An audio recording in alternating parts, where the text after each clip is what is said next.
여야 당대표가 TV 토론 방식으로 정책 토론을 하는데 합의를 했습니다. 그간 꽉 막혀 있던 여야 협치의 물꼬가 트일지 주목되고 있는데요. 네, 이외 정치권 소식 오늘 두 분과 함께 짚어보도록 하겠습니다. 원영석 국민의힘 공정미디어 소위위원, 설주환 더불어민주당 법률위 부위원장 나오셨습니다. 안녕하세요. 네, 안녕하십니까. 네, 저희가 앞서 보도를 해드린 대로 강대강 대치를 이어왔던 국민의힘과 민주당의 김기현, 이재명 두 대표 1대1 공개 토론을 하기로 전격 합의를 했습니다. 꽉 막혀있는 어떤 여야 간의 소통로를 좀 뚫어낼 수 있을까 관심이 모아지고 있는데 사실 두 사람이 이렇게 공개 토론에 합의하게 된 것까지의 그 과정도 좀 순탄치 않았는데 일단은 현 시점에서 두 사람의 어쨌든 만남이 갖는 게 중요한 거기 때문에 만남이 갖는 가장 큰 의미는 무엇이고 어디에 방점을 둬야 되는지 그 의미부터 두 분의 의견 들어보겠습니다. 원 의원님 한 말씀해 주시죠. 예, 우선은 이제 그 여야 합의가 없는 본회의 직부하는 법률안에 대해서 거부권을 행사하는 게 이제 수차례 반복되고 있습니다. 이런 강대강 대치를 어떤 식으로든지 풀어나가는 그 각 양당의 당수들의 제스처가 필요하다. 네. 거기까지는 그 이재명 대표나 김기현 대표가 모두 공통의 이해관계를 가지고 있는 것 같아요. 네, 네. 그래서 이제 김기현 대표가 이제 먼저 제안을 하고 그걸 이제 뭐 정책 제안 형식으로 역제안해 가지고 성사가 되고 있는 건데 이거는 한편으로는 또 그 대통령과 이재명 대표 사이에 그런 만남이 성사되지 않는 그 부분에 또 대한 또 일종의 반향이거든요. 그러니까 뭐 김종인 그 전 비대위원장이나 뭐 윤여준 씨 같은 분이나 이런 분들이 대통령께 이제 만나야 된다 이재명 대표를 그렇게 그 장외에서 코치를 하고 계신데 적어도 이제 그 만나자는 쪽이 정치에서는 좀 명분을 줘요. 그 만남을 회피하면 그 명분에서 좀 코너로 몰리는 현상이 발생하거든요. 그런데 뻔히 이제 그 사법적인 그런 공판이라든지 수사가 있는 걸 알면서도 이제 김종인, 윤여준 이런 분들이 이야기하는 거는 어쨌든 명분이 약간 구석에 몰리는 거를 해소를 해야 될 필요가 있다라는 그 점에서는 이제 그 적절한 조언이 될 수 있거든요. 그걸 이제 원내대표는 만나겠다 이렇게 이제 나오신 거나 아니면 이제 그 김기현 대표가 이재명 대표를 만나겠다 이렇게 그 제스처가 나오는 거는 그 상황을 돌파하는 정무적인 해법을 제시하고 있는 게 아닌가 그런 생각이 들고 그 점에서는 잘하고 있다고 생각합니다. 자, 어쨌든 지금 얘기해 주신 것처럼 영수회담이 이제 매끄럽게 이제 잘 안 되니까 사실 이재명 대표 네. 입장에서도 김기현 대표 맨 처음에 얘기해 손 내밀었을 때 약간 엇박이 좀 있었잖아요. 네네네. 그런 것들이 좀 속내가 좀 있는 걸까요? 그러니까 두 당대표가 어찌 보면 이제 필요한 시점에 필요한 얘기를 했다라고 보여요. 그러니까 김기현 당대표 입장에서도 어찌 보면 최고위원들의 어떤 그 징계 사태 이후로는 너무 조용했거든요. 국민의힘 지도부가 뭐 전혀 뉴스도 잘 안 나오고 그다음에 최고위원들 저 어떤 뉴스거리가 될 만한 언급을 하신 적이 없으신 것 같아요. 최근 들어서는 특히나 그냥 5.18 참석이나 행사나 참석을 하지만은 발언을 굉장히 신중하게 하시면서 오히려 국민의힘 지도부가 굉장히 지금 묻혔다라는 지금 평가를 받고 있는 와중에 저는 김기현 대표가 당 대표로서의 어떠한 존재감 을 확인하는 자리이기도 하고요. 또 이재명 대표 입장에서도 여야 협치를 이뤄가야 되는 입장에서 그래도 여당 대표라도 같이 만날 수 있는 당 대표 간의 어떤 그 자리를 만날 수 있다는 자리를 이렇게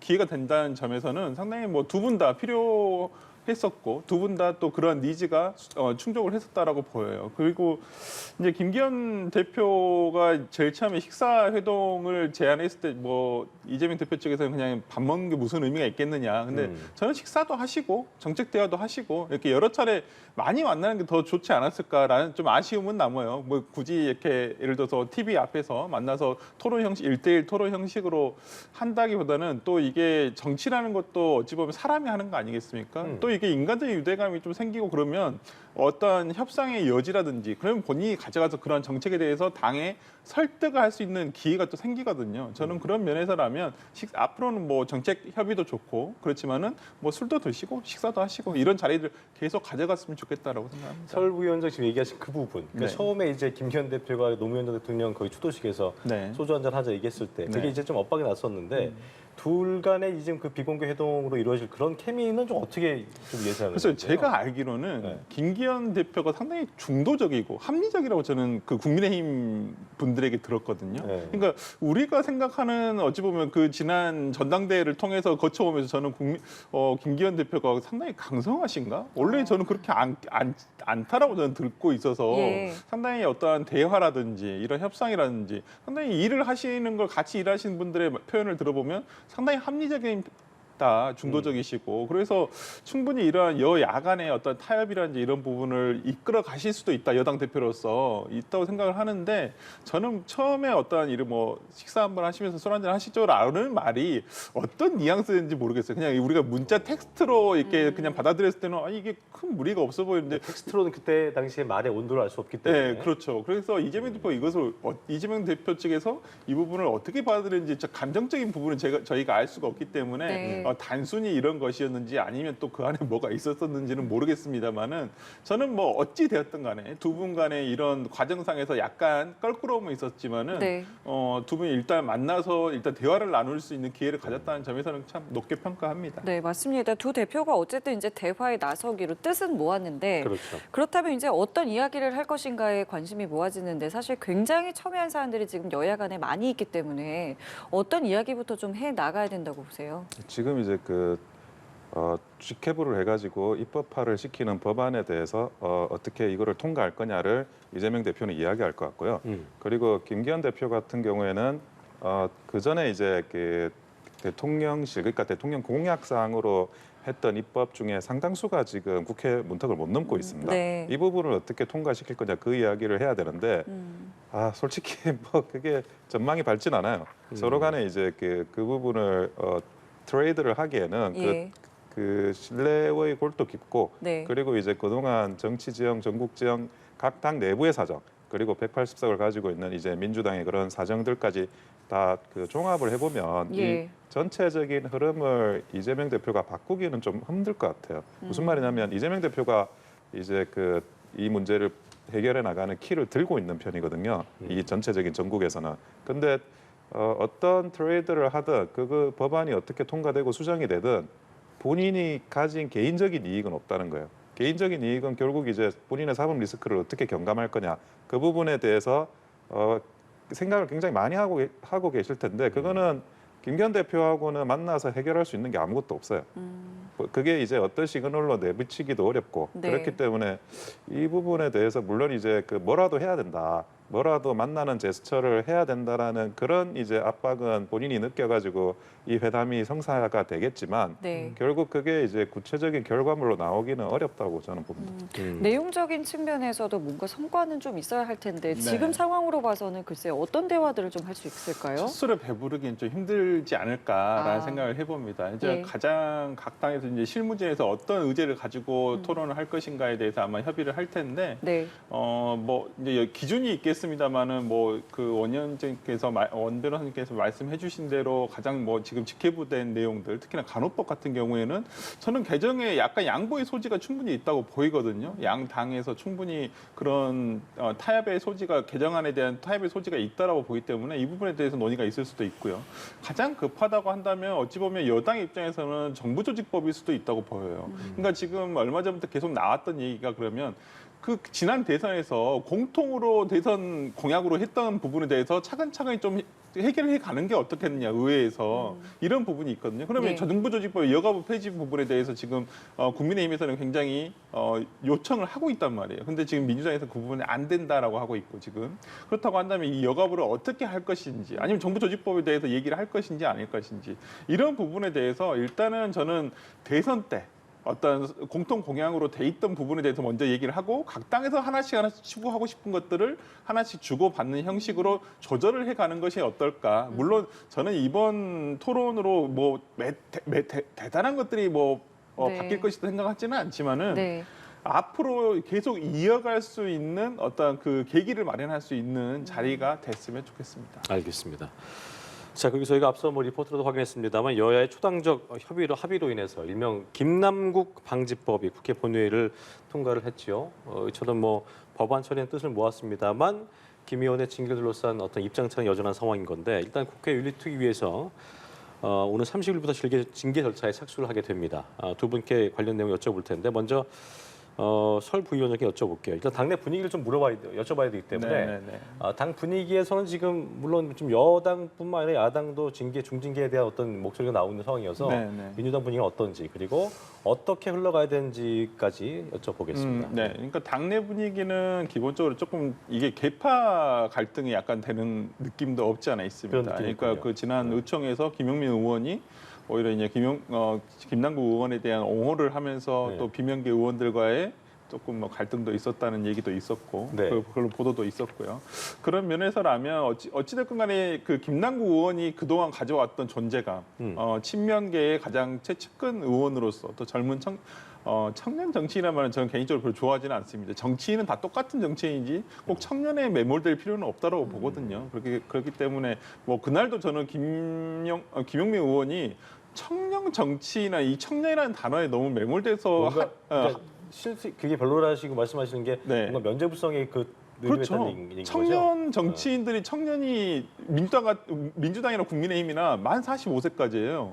근데 보호받아야 될 대상은 아니잖아요. 그렇기 때문에 나이가 어리다 해서 정치를 못하는 것도 아니고 나이가 많다 해서 정치를 잘하는 것도 아닙니다. 네네. 저는 국민의힘 뭐 상대방인 당이죠. 이준석 대표에 대해서 상당히 높게 평가를 하고 있어요. 정치력에 대해서는. 뭐 다른 부분은 이제 이견이 있는 부분도 있지만은 네네. 그 자체로서 정치인으로서 이준석은 대단하거든요. 나이가 어리다고 정치를 못하는 게 아니거든요. 굉장히 잘한다고 저는 생각을 합니다. 그렇기 때문에 어떤 김용민 의원이 청년 정치인을 왜 이 사람들을 보호해 줘야 되냐, 보호하지 않아야 되느냐. 저는 이걸로 논의가 가서는 안 된다고 보거든요. 김남국 의원도 그냥 정치인일 뿐이지 뭐 청년 정치인도 아니고요. 물론 해당을 할 수 있습니다만은 보호받을 대상도 당연히 아니고요. 그리고 그걸 비난한다 해서 그 비난하는 사람을 또 비난할 필요는 없다고요. 비난의 자유도 있는 것이고 욕 먹을 자유도 있는 것입니다. 저는 그런 부분에서라면 김남국 의원에 대해서는 징계가 뭐 각양각색으로 될 것이고 아마 그 부분에 대해서 뭐 제적을 해야 된다는 의원도 있을 것이고요. 그다음에 윤리위에 확인해 보니까 보통 이제 30일 이상 출석 정지 이상이 된 경우는 상당히 중징계로 보고 있거든요. 그러니까 그 중징계의 의미를 어느 정도 생각하냐에 따라서 제적이라든지 제명이라든지 이런 부분이 갈라지지 않을까라는 생각을 합니다만은. 지금까지 드러난 어떤 그 김남국 의원의 혐의라는 것들이 수사는 되고 있습니다만은 명백하게 위법이다라고 한 부분은 드러나지 않고 있는 상황이에요. 물론 그 결정이 난 이후에 정말 정치자금법 위반이라든지 정말 자금 세탁을 했다든지 이런 부분에 대해서 어떤 법 위반이 생긴다고 한다면 당연히 충분히 제명까지도 갈 수 있다고 봅니다만은 지금 상황에서 만약에 국회에서 이게 의결을 하게 된다면 징계안에 대한 의결을 하게 된다면 저는 제명까지 가기는 좀 힘들지 않을까. 징계 의결이라는 거는 지금 말씀하시는 거는 위법적인 게 밝혀져. 물론 정서적 불편함은 충분하지만 그럼요. 아니 그걸 잘못한 떠나서, 것도 있습니다. 그러니까요. 근데 네. 그런 부분들이 확실하지 않다면 중징계까지 가는 거 어렵다는 제명까지 예상이신 거죠? 국회의원 제명이 이루어진 게 이제 김영삼 전 대통령이 70년대 그때 한번 된 경우가 있었고요. 그 다음에 대부분 제명 의결까지 결의까지 가기 전에 대부분 사퇴하시거나 그런 경우들이 많아서, 그러니까 저는 김남국 의원의 어떤 거취에 대해서 뭐 그건 본인의 자유니까 그걸 얘기하고 그렇죠. 싶지는 않습니다만은 지금 상황에서는 제명까지 가기에는 좀 무리가 아닐까라는 생각이 네, 봅니다. 동일한 질문 드리겠습니다. 예. 지금 이제 그 정의당이 그 제명을 해야 된다고 이야기를 하고 있어요. 근데 정의당이 좀 옛날 같지는 않은데 지금은 당 내부에서 하도 분란이 많아가지고 그 옛날에 이제 정의당에서 이름을 올리면 그게 데스노트라 그래가지고 그렇게 진행되는 게 있었잖아요. 그게 그래도 지금도 상징적인 의미가 있습니다. 진보 진영 내부에서 어떤 사람에 대한 평가를 할 때 정의당에서 이 정도 평가를 하면 그 진영 내부에서도 이런 의견이 그 수용되는 수준까지 갔구나. 이런 게 이제 그 정의당의 데스노트인데 거기서 이제 제명을 이야기를 하고 있어요. 근데 제가 이제 볼 때는 그 대선 자금하고 이게 연루가 돼 있냐 그런 부분에서 연루가 돼 있냐 없냐에 대해서 논쟁을 하고 있지 않습니까? 그런데 한 가지는 이게 분명해요. 만약에 진짜 대선 자금하고 그 김남국 의원의 코인하고 연관이 돼 있다 그러면 그 이재명 대표는 중징계를 할 수는 없을 거예요. 그게 어떤 식으로든지 중징계가 이루어지지 않을 거라고 보고, 그래서 중징계가 되느냐 안 되느냐도 저도 사실은 굉장히 민감하게 지켜보고 있거든요. 근데 징계를 안 하고 보호를 하겠다라고 하면 아예 징계를 어떤 유의 징계도 내리지 않고 이거 시간을 끌어버리는 식으로 다 처리를 하거든요. 그러니까 빨리 진행이 안 된다. 빨리 진행이 안 된다라는 거는 해당 의원을 이제 보호하겠다라는 그런 의도로 나오는 시그널입니다. 그래서 이게 빨리라도 뭐 제명이 아니더라도 그 이하의 어떤 징계가 빨리라도 나오면 그거는 이제 상당히 의미 있는 중징계가 될 수 있을 것 확실히 같아요. 선을 긋게 되는 그런 예. 근데 그 수준이 아니라 막 논의를 하는데 논의만 있고 결정은 없고 그 시한은 뒤로 계속 미뤄지고 있다 그러면 이거는 김남국 의원을 보호한다는 그런 취지로 해석할 수밖에 없고요. 그러면 이제 정말 자금 세탁, 대선 자금과 관련한 그 부분하고도 연관이 있느냐 이런 의혹은 더 강해질 것 같습니다. 김남국 의원 같은 경우는 지금 열흘 넘게 전혀 뭐 소식이 들리지 않고 있고 그렇습니다. 네. 자명이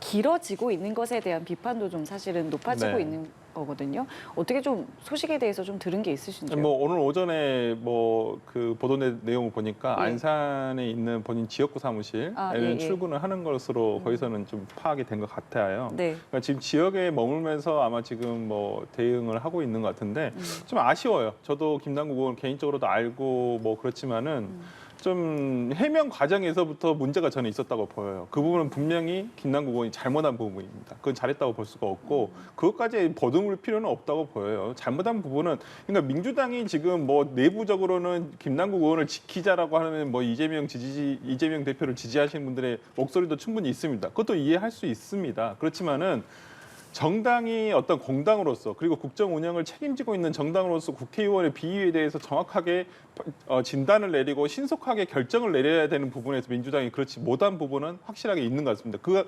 중심에 김남국 의원의 해명 과정이라든지 대처도 문제가 있다고 보여요. 본인 분명히 무고하고 다 실명 거래하고 아무 문제 없다 그랬잖아요. 그러면 본인 거래 내역을 다 공개하면 됩니다.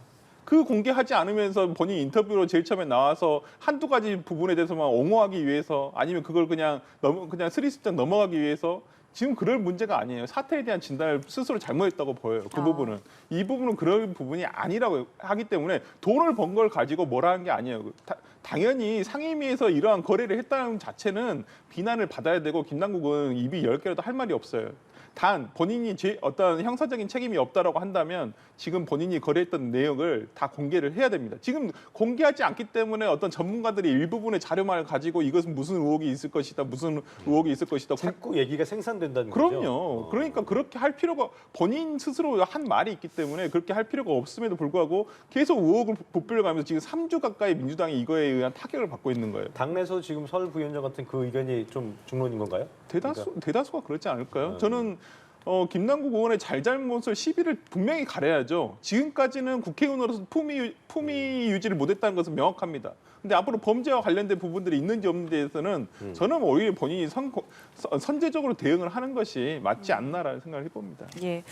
자, 그리고 이 민주당 돈봉투와 관련해서 예. 윤관석, 이성만 의원에 대한 이제 체포 동의안 표결이 이제 또 곧 있을 예정인데요. 글쎄요, 뭐 국민의힘에서는 뭐 당연히 이제 뭐 가결을 이제 집중하겠다라는 부분인데 이제 민주당이 어떤 선택을 하게 될지 이 부분에 그렇습니다. 좀 관심이 모아집니다. 어떻게 좀 보고 계세요? 저는 결국 체포 동의안을 부결시킬 거라 보고 있어요.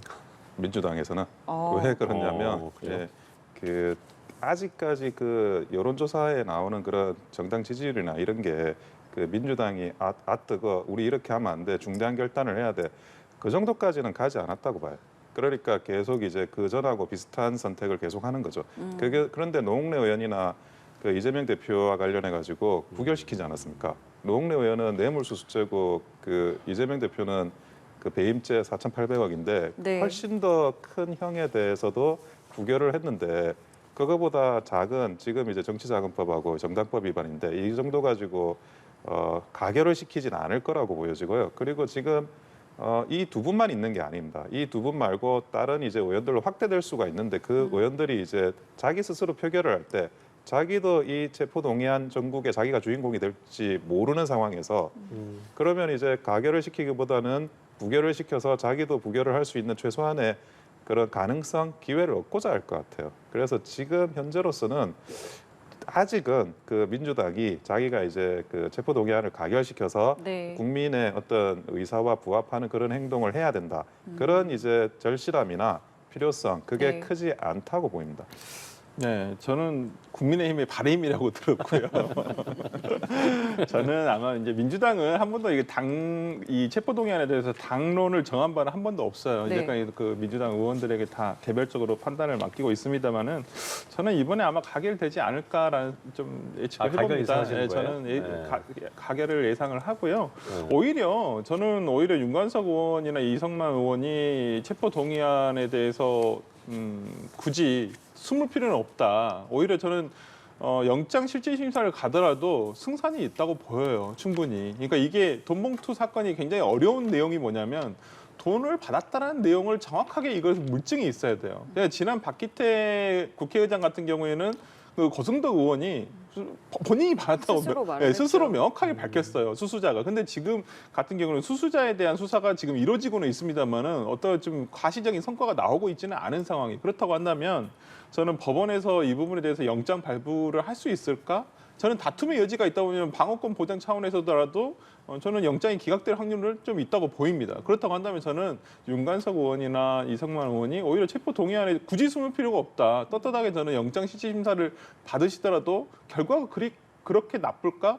발부가 무조건 될까라는 좀 의문은 있기 때문에 네. 뭐 민주당이 굳이 저런 방탄 프레임에 스스로 갇힐 필요는 없다고 봅니다. 예, 알겠습니다. 오늘 예. 저희 두 분 말씀은 여기서 마무리 짓겠습니다. 지금까지 원영석 국민의힘 공정미디어 수입위원, 설주환 더불어민주당 법률위 부위원장과 함께했습니다. 두 두 분 분 고맙습니다. 고맙습니다. 예.